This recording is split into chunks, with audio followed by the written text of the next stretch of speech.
Hi అండి, ఈ వీడియోలో పైవట్ టేబుల్ గురించి నేర్చుకుంటున్నాము. ఇక్కడ మీకు సేల్స్ రిపోర్ట్ అయితే చూపించడం జరిగింది. ఈ సేల్స్ రిపోర్ట్ లో ఒక మంత్ లో ఎంత సేల్ అయింది, ఎవరు సేల్ చేశారు, ఏ ఏరియాలో ఎంత సేల్ అయింది, ఏ ప్రోడక్ట్ సేల్ అయింది ఉంది డీటెయిల్స్. ఇక్కడ పర్సన్స్ నేమ్స్ అయితే రిపీటెడ్ గా తీసుకున్నాము, ఏరియా కూడా రిపీటెడ్ గా ఉంది, ప్రోడక్ట్ నేమ్స్ కూడా రిపీటెడ్ గా ఉన్నాయి, వాళ్ళ సేల్ ఎంత ఉంది చూపించడం జరిగింది. ఇక్కడ ఒక లిస్ట్ వైజ్ గా చూపించాలి అంటే ఒక పర్సన్ వైజ్ గా లిస్ట్ అనేది కావాలి, లేకపోతే ఏరియా వైజ్ గా ఎంత సేల్ అయింది లిస్ట్ కావాలి, ప్రోడక్ట్ వైజ్ గా ఎంత సేల్ అయింది లిస్ట్ కావాలి, లేకపోతే డేట్ వైజ్ గా ఎంత సేల్ అయింది, ఏ డేట్ లో ఎంత సేల్ అయింది చూపించాలి. ఈ విధంగా చేయాలంటే గనక మనకి టైం అనేది ఎక్కువ తీసుకుంటుంది. అది తక్కువ టైంలో మనము ఎలా చేయాలన్నది మనము ఈ పైవట్ టేబుల్ యూజ్ చేసుకొని చేయొచ్చు. వీడియోలోకి వెళ్లే ముందు ఈ వీడియోకి ఒక లైక్ చేయండి, ఛానల్ సబ్స్క్రైబ్ చేయని వాళ్ళు సబ్స్క్రైబ్ చేయండి. ఇక్కడ పైవట్ ట్యాబ్ లోకి వెళ్ళాలంటే కనుక ఇన్సర్ట్ ట్యాబ్ లోకి వెళ్ళాలి. ఇన్సర్ట్ ట్యాబ్ మీద క్లిక్ చేసుకొని ఇక్కడ పైవట్ టేబుల్ అని కనిపిస్తుంది, ఈ పైవట్ టేబుల్ మీద క్లిక్ చేయాలి. ఈ పైవట్ టేబుల్ మీద క్లిక్ చేస్తే మీకు ఇక్కడ టేబుల్ అనేది చూపిస్తుంది. ఈ టేబుల్లో చూడండి, ఇక్కడ new work sheet, existing work sheet అనేది ఉంది. ఫస్ట్ టేబుల్ ని మనం సెలెక్షన్ చేసుకోవాలి. ఈ టేబుల్ ని ఈ విధంగా సెలెక్షన్ చేసుకోవాలి. మన దగ్గర ఉన్న టేబుల్ మొత్తాన్ని రేంజ్ ని ఈ విధంగా సెలెక్షన్ చేసుకుంటే ఇక్కడ ఈ విధంగా ఉంటుంది. లేదంటే మీరు ఫస్టే మనము టేబుల్ ని ఈ విధంగా సెలెక్షన్ చేసేసుకొని ఇలా డ్రాగ్ చేయడం కష్టంగా ఉంటే గనక, ఎక్కువ డేటా ఉంటే డ్రాగ్ చేయడం కష్టంగా ఉంటే ఇక్కడ ఫస్ట్ క్లిక్ చేసుకొని తర్వాత control A all select, first table అంతా కూడా ఈ విధంగా సెలెక్ట్ అయిపోతుంది. నెక్స్ట్ ఇన్సర్ట్ ట్యాబ్ లో పైవట్ టేబుల్ మీద క్లిక్ చేసి పైవట్ టేబుల్ మీద క్లిక్ చేస్తే మనకి ఇట్లా బాక్స్ అనేది వస్తుంది. ఇక్కడ బాక్స్ లో new work sheet, existing work sheet మనం ఆల్రెడీ రేంజ్ అనేది సెలెక్షన్ చేసుకొని చూపిస్తుంది. తర్వాత new work sheet, existing work sheet అని 2 ఆప్షన్స్ చూపిస్తుంది. న్యూ వర్క్ షీట్ అంటే నెక్స్ట్ షీట్ లో అనేది వస్తుంది. అలా కాకుండా మీరు ఇదే వర్క్ షీట్ లో కనుక చేయాలి అనుకుంటే కనుక ఎగ్జిస్టింగ్ వర్క్ షీట్ మీద క్లిక్ చేసుకొని మీకు అక్కడ ఆ బాక్స్, ఆ టేబుల్ అనేది ఎక్కడ రావాలో మన లొకేషన్ అనేది చూపించాలి. ఫస్ట్ ఈ లొకేషన్ దగ్గర క్లిక్ చేసేసి ఇక్కడ ఎక్కడ టేబుల్ అయితే రావాలో అక్కడ క్లిక్ చేసేసుకొని ఓకే అనేది కొడితే మీకు ఇక్కడ టేబుల్లో ఈ విధంగా ఇక్కడ టేబుల్లో లేబుల్స్ చూపిస్తుంది. చూడండి, ఇవేంటంటే మనం ఈ టేబుల్లో తీసుకున్న కాలమ్స్ యొక్క హెడ్డింగ్స్ అన్నమాట. Date, names, area, product name, sale అనేది సేమ్ ఇక్కడ చూపిస్తుంది. మనకి లిస్ట్ అనేది ఎలా కావాలో ఆ విధంగా రెడీ చేసుకోవచ్చు. ఫస్ట్ ఇక్కడ నేను పర్సన్ వైజ్ గా సేల్ అనేది ఎంత ఉందో చూపించాలనుకుంటున్నాను. ఫస్ట్ ఈ నేమ్స్ అనే దాన్ని సెలెక్షన్ ఈ విధంగా క్లిక్ చేసేసి ఇక్కడ మూవింగ్ సింబల్ చూపిస్తుంది, ఈ విధంగా క్లిక్ చేసి ఇట్లా డ్రాగ్ చేసి ఈ రో లేబుల్స్ లో వేయండి ఇట్లాగా.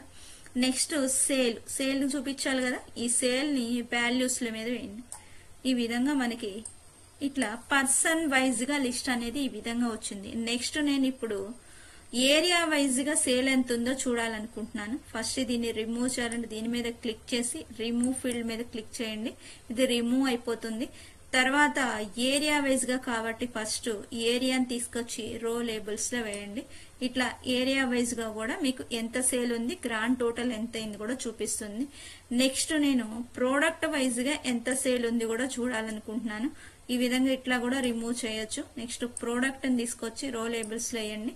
ఇది ప్రోడక్ట్ వైజ్ గా లిస్ట్, ఏ ప్రోడక్ట్ ఎంత సేల్ అయింది మొత్తం గ్రాండ్ టోటల్ కూడా చూపిస్తుంది ఇక్కడ. నెక్స్ట్ డేట్ వైజ్ గా కూడా చూడాలనుకుంటున్నాను, అంటే ఏ డేట్ లో ఎంత సేల్ అయింది కూడా చూడాలనుకుంటున్నాను. ఇక్కడ డేట్ తీసుకొచ్చి రో లేబుల్స్ లో వేయండి. ఇక్కడ డేట్ వైజ్ గా కూడా మీకు సేల్ అనేది చూపిస్తుంది, మొత్తం గ్రాండ్ టోటల్ కూడా చూపిస్తుంది. ఇలా ఇండివిజువల్ గా కాకుండా మొత్తం టేబుల్లోనే అన్ని చూపించాలి అంటే ప్రోడక్ట్, ఏరియా, నేమ్, పర్సన్స్ మొత్తం ఒకటే టేబుల్లో రావాలన్నా కూడా చూపించవచ్చు. వాళ్ళు ఎంత సేల్, గ్రాండ్ టోటల్ ఎంత ఉంది అది కూడా చూడొచ్చు. ఈ ఫస్ట్ నేను దీని డేట్ ను మాత్రం ఫిల్టర్ లో వేసాను. ఫస్ట్ నేమ్స్ వచ్చేసరికి రో కాలమ్స్ లో, నెక్స్ట్ ఏరియా కూడా రో లేబుల్స్ లో వేసాను. ప్రోడక్ట్ నేమ్ మాత్రం కాలమ్స్ లో ఇచ్చాను. ఇట్లా సేల్ వచ్చేసరికి సమ్ ఆల్రెడీ వాల్యూస్ అనే దాంట్లో ఉంది. చూడండి, ఈ విధంగా టేబుల్ మొత్తం కూడా ఇదే విధంగా చూడొచ్చు. ఇక్కడ చూడండి, కాలమ్స్ లో వచ్చి నేనేం తీసుకున్నాను, ప్రోడక్ట్ నేమ్స్ తీసుకున్నాను. చూడండి, ఇప్పుడు గణేష్ అనే వ్యక్తి ఈ 4 ప్రోడక్ట్ ని ఎంత సేల్ చేశాడు మొత్తం అన్ని గ్రాండ్ టోటల్ చూపిస్తుంది. ఒక్కొక్కటి ఎంత సేల్ చేసాము అన్నది కూడా చూపిస్తుంది. ఏ ఏరియాలో ఎంత సేల్ చేసాము, నరేషన్ అతను ఏ ఏరియాలో ఎంత సేల్ ఉంది, వాళ్ళ యొక్క గ్రాండ్ టోటల్ ఎంత కూడా పూర్తిగా లిస్ట్ మొత్తం చూపిస్తుంది.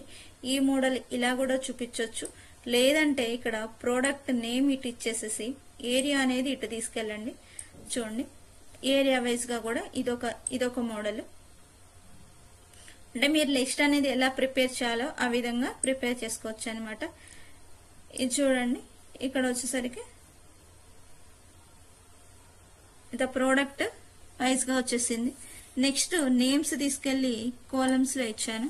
చూడండి ఇప్పుడు అల్వాల్ మొత్తము జాయ్ స్టిక్స్ యొక్క అల్వాల్ టోటల్ అనమాట. ఇది అల్వాల జాయ్ స్టిక్స్ అనేది ఎన్ని సేల్ అయినాయి, ఎవరు సేల్ చేశారు, వాటి యొక్క మొత్తం టోటల్ గ్రాండ్ టోటల్ కూడా ఈ విధంగా ఇట్లా మనకి ఎలా కావాలంటే అలా మార్చుకోవచ్చు. చూడండి ఈసారి ఏరియాని తీసుకొచ్చి 3 తీసుకొచ్చి దీనిలోనే రో లేబుల్స్ లోనే ఇచ్చాను. ఇప్పుడు టేబుల్ అనేది ఏ విధంగా ఉందో చూడండి. ఇట్లా చూడండి స్పీకర్స్ అల్వాల్లో ఎవరెవరు సేల్ చేశారు, ఎంత సేల్ చేశారు చూడండి. లిస్ట్ మీరు ఎలా చూసుకోవాలనుకుంటే ఆ విధంగా. ఒకవేళ డేట్ వైజ్ గా కూడా చూడాలి అనుకుంటే ఇక్కడ డేట్ దగ్గరికి చూసుకొని ఫిల్టర్ చేసుకుంటే ఇక్కడ 4th March లో ఎంత సేల్ అయింది, ఏ ప్రోడక్ట్ సేల్ అయిందో చూసుకోవాలంటే ఈ విధంగా చూడండి. 4th March Joy sticks mouse Alwal temple Alwala మాత్రమే సేల్ అయిన జరిగింది. దాని యొక్క గ్రాండ్ టోటల్ కూడా చూపించడం జరిగింది అనమాట. Joy sticks grand total, area grand total ఉంది, ప్రోడక్ట్ గ్రాండ్ టోటల్ ఉంది, మొత్తం టోటల్ కూడా ఉంది. ఇట్లాగా మనకి ఎలా కావాలంటే ఇంకొక డేట్ ఏదైనా చూడాలన్నా సరే సేమ్. నెక్స్ట్ ఇప్పుడు March 7th ఎంత సేల్ ఉందో చూడాలనుకుంటున్నాం. ఏ ప్రోడక్ట్ ఎంత సేల్ ఉందో చూడాలి, ఏ ఏరియాలో ఎంత సేల్ ఉంది, ఏ పర్సన్ సేల్ చేశాడు. ఈ విధంగా మనకి లిస్ట్ అనేది ఎలా కావాలంటే ఆ విధంగా మార్చుకోవచ్చు.